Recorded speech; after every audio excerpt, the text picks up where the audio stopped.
क्रांती सूर्य तू, शिल्पकार तू, भारताचा बोधिसत्व मूक। इथे परिस्थिती अशी आहे की बाई कोणाकडे जाऊ शकत नाही। तिने तिच्या नवऱ्याने दिलेला वेदना सर्व सहन करत आहे। त्यावेळेस तिच्याकडे काही पर्याय नाहीये। बाबासाहेबांनी तिची परिस्थिती जाणून घेतली आणि स्त्रियांना घटस्फोटाचा अधिकार डॉक्टर बाबासाहेब आंबेडकरांचा विजय सो, डॉक्टर बाबासाहेब आंबेडकरांचा विजय सो। स्त्रियांसाठी बाबासाहेबांनी झिजले। डॉक्टर बाबासाहेब आंबेडकरांनी जे स्त्रियांसाठी जे केलं ते आजपर्यंत कुणी करू नाही शकलं। म्हणूनच या स्त्रिया सगळीकडे पुढे आहेत।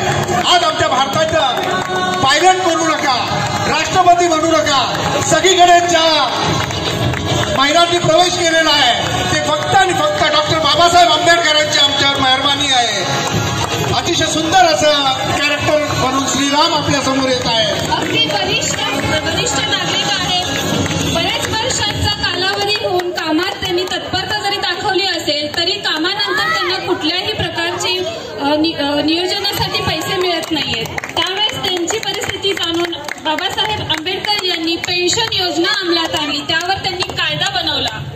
अतिशय सुंदर असं जे आमचे सर्वच, आमची आई असेल, आमचे वडील असतील, आमचे आजोबा असतील, आमचे सिनियर सिटीजन असतील, जो हा पेन्शनचा पुरेपूर फायदा घेतात तो फक्त आणि फक्त डॉक्टर बाबासाहेब आंबेडकरांमुळे, बाबासाहेब आंबेडकरांचा।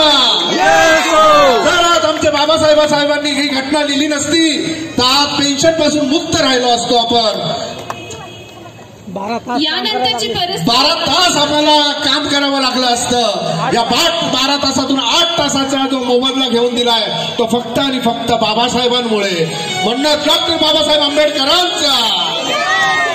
नंतरची परिस्थिती अशी होती की जे काही वंचित समाजाला पाणी पिण्याचा अधिकार नव्हता सर्वांसोबत, त्यावेळेस 14 तळ्यावर बाबासाहेबांनी स्वतः पाणी प्राशन करून सर्व वंचितांना त्या गोष्टीचा अधिकार मिळवून दिला। ही सर्वात नाजूक परिस्थिती होती आणि ती त्यांनी व्यवस्थितपणे हाताळली होती। अतिशय सुंदर असं कॅरेक्टर डॉक्टर बाबासाहेब आंबेडकरांचं श्रीराम। वागणूक मिळाली पाहिजे, सर्व ठिकाणी प्रवेश मिळाला पाहिजे, असेच फक्त बाबासाहेबांचा उद्देश होता आणि तो त्यांनी सर्वांना मिळवून दिला। बाबासाहेब आज नसते ते शासनाच्या ज्या काही सवलती आहेत त्या आपल्याला भेटल्या नसत्या। म्हणून त्यांच्याबरोबर त्यांना बाबासाहेबांबरोबर त्यांच्या पुरेपूर साथ देणाऱ्या रमाईंनी जर त्यांना ही साथ दिली नसते तर बाबासाहेब घडू शकले नसते आणि बाबासाहेब घडू शकले नसते तर आम्ही घडू शकलो नसतो। म्हणूनच आम्ही डॉक्टर बाबासाहेब आंबेडकरांचे अनुयायी आपण सर्व आहोत। श्रीराम यांनी केलेलं आहे, आमच्या पॅराडाईजला त्यांनी दाखवून दिलंय की आम्ही सर्व धर्म सर्व एक आहोत। हाच आमचा श्रीराम झाला होता। रामाची भूमिका एवढी सुंदर अशी केलेली आणि हाच आमचा श्रीराम आज डॉक्टर बाबासाहेब आंबेडकरांची भूमिका घेऊन। महिलांना प्रसूती रजा हा प्रकार नसल्यामुळे त्या बऱ्याचशा वेदनांमधून जात होत्या। याची जाणीव फक्त बाबासाहेब आंबेडकर यांनाच झाली।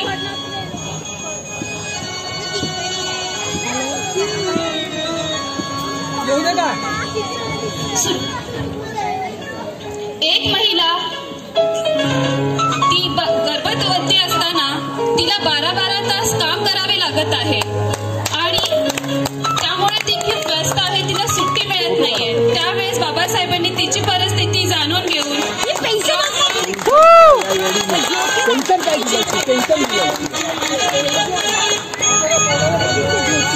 मॅटर्निटी ऍक्ट, बाळंतपण रजा कायदा अंमलात आणला आहे डॉक्टर बाबासाहेब आंबेडकर यांनी।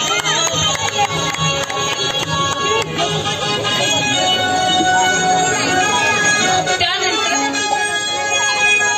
असे सगळे कार्य सगळ्यांनी जरा बाजू व्हायचं आहे। बाबासाहेबांची एंट्री आहे, त्यांना येऊ द्या। बाबासाहेबांचे कार्य जे बाबासाहेबांनी